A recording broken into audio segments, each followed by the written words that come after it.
Bog, ljubitelji Hajduka Splita. Vratili smo se s najsvježijim vijestima izravno iz svemira našeg dragog tima.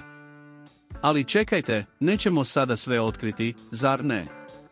Dakle, ako želite biti u tijeku sa svim novostima, pretplatite se na kanal i aktivirajte obavijesti. Pridružite nam se. Sada, duboko udahnite, situacija se zahuktava. Hajdukov put prema naslovu, koji je izgledao tako obećavajuće nakon pobjede nad Dinamom, doživio je dva značajna poraza. Naravno, još smo na vrhu tablice, ali dva nedavna poraza protiv lakog protivnika upalila su alarm, sezona je tek počela, a pritisak na Poljudu sve je veći. Kad smo već kod vrućih vijesti, jeste li već lajkali video? Niste? Onda ostavite taj like da biste primali sve informacije prvi. Nema sumnje da su očekivanja bila visoka, ali izgleda da se balon počinje pucati. Usred ovog vrtloga emocija, imamo trenera Ivana Leku koji, svojom oštrom iskrenošću, ne štedi riječi kada govori o potrebi za pojačanjima, iznoseći kritike koje odjekuju od igrača do uprave.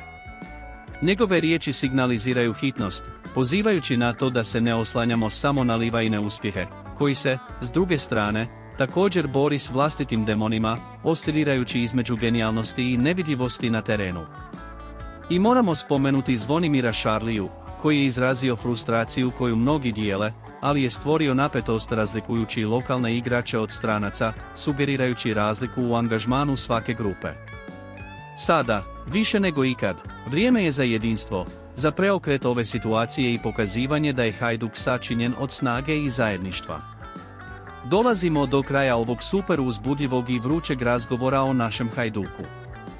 Ali želimo čuti vaše mišljenje, što mislite da budućnost drži za naš tim.